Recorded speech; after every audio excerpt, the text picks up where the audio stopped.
What's up, folks? This one's going to be short and sweet. Let me start by saying, after what the Raiders did to the Jets, we are all feeling pretty good about our squad with good reason. That's the worst beating I've seen them put on somebody since the new era. Hands down. It was the biggest game they played, the most impressive victory they had, the best execution, the best coach game, top to bottom. They devoured the Jets.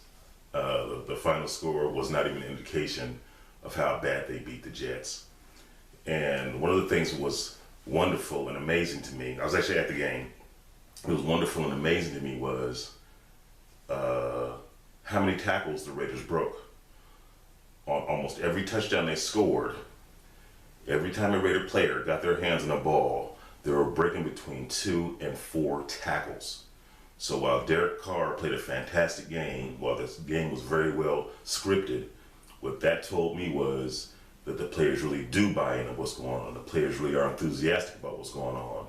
Because how often do you see a player get contact and go down, or a wide receiver be open and catch the ball in the open field and make contact and go down? The Raider players were not going down for any reason. They believed that they were better. They were more hungry than the Jets, and it proved out time and time again. Because if you notice, on every one of those long touchdowns, the Raider player broke between 2 and 4 tackles on every one of those long touchdowns. You just don't see that. You don't see that in the NFL. It was highlight reel stuff. That's the stuff you see on the old Jim Brown tapes or Gale Sayers, Walter Payton. But you don't see across the board an entire team have that type of drive, that type of hunger, and that type of commitment to the play, and that type of belief in themselves, that when they got the ball, they felt like they were going to break a tackle. And they were. Okay. Having said that, and given that that has been the biggest game that in the new era, when I talk about the new era, I'm talking about the Reggie Mackenzie era. And while we're speaking about that, let me add this. The difference in my mind between a good coach and one of the differences between a good coach and a bad coach is, I, as a fan, I feel like I'm a knowledgeable fan, but I'm still just a fan. But I, as a fan, should never feel like I know better than the coaches do. And when DA was here, I constantly felt like I know more about football than Dennis Allen does. I could do a better job of coaching that team than Dennis Allen does. Well, it's nice to have a coaching staff that I feel like I can just participate as a fan because they're doing their job. They've got the coaching part covered. Because not only is the team buying in, which is one thing, because buying in is not enough. If you buy in and you're buying into a bad system, you're going to end up with a bad team. Pittsburgh and flying across country and playing an early game. The Raiders have a recent history of not doing well going back east and playing 10 o'clock games. Well, that's only related to two things. One, the level of talent on the roster, and two, the coaching ability of the coaches. If you have good coaches and good talent, you have a good team, and good teams play well wherever they're playing, whatever time they're playing. And as far as people who are outside the organization giving commentary related to this so-called history of them not doing well, it's quite apparent that the players on this roster have no relationship to that history. In their minds, and realistically, you can see that they don't feel like they're tied to that at all. That's not something that holds them back. That's not something that energizes them. That's something they feel that's not related to them. And realistically, it's not related to them. Most of these players are new players. And certainly this coaching staff is new. And they have a different philosophy. So that has no meaning to them. It should have no meaning to them.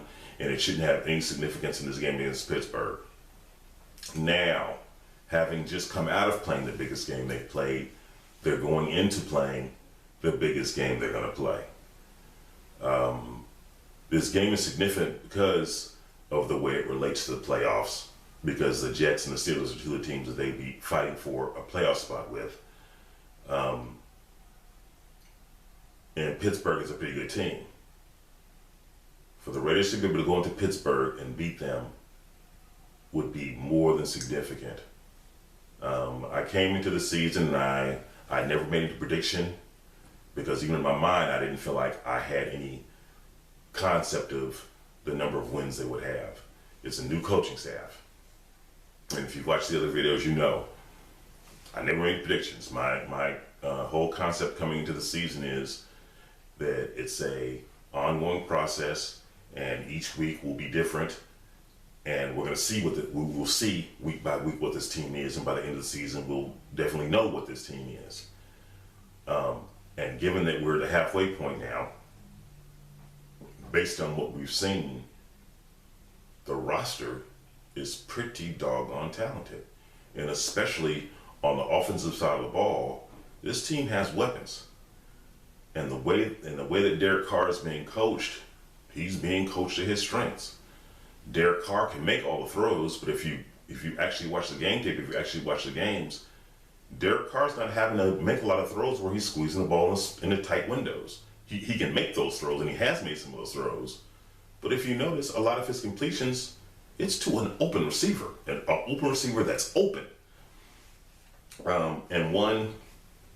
And this is a minor thing that I hope doesn't turn into a major thing, related to Derek Carr, is that you see an open receiver where the defensive back has fallen down, or it's a busted coverage and the wide receiver is way open, and Derek Carr throws up a dying duck. It's because he's thrown off the wrong foot. And because he's so talented, because his arm's so strong, I notice that sometimes he gets into the bad habit of not setting his feet and not stepping it through his throws. Thus far, the play calling and the ability of the receivers, especially with Amari Cooper and Crabtree, who has been a wonderful addition to the team. The combination of the play calling and the receiver he's throwing to, it still is able to compensate for that. Now, hopefully there doesn't come a time where there's close games and that becomes a significant factor. Same way related to Amari Cooper, who has been at least as good as advertised. The guy's a phenomenal playmaker, but he's a rookie wide receiver, and he has thus far dropped a bunch of balls. So that's another thing that hopefully that doesn't become a point where that becomes a crucial factor. I'm not going to predict a win in Pittsburgh. I'm not going to predict that game, but I'm very excited about that game. And as I said, this is the hugest game that they've played since the death of Valdez. This game is huge. And without a doubt, the Raiders have the ability. There's another thing. After that Jet game, the way that the Raiders manhandled the Jets, the way that they embarrassed the Jets, has shown us what they can do. What they can do from a player perspective and what they can do from a coaching perspective. So now we as fans have the right to have our expectations raised, because we know they're good. We know they can be good. We know they can beat anybody. We know they can compete with anybody. And the fact that they hung with Denver the way they did, and now we saw Denver just go beat Green Bay. Denver's really that good.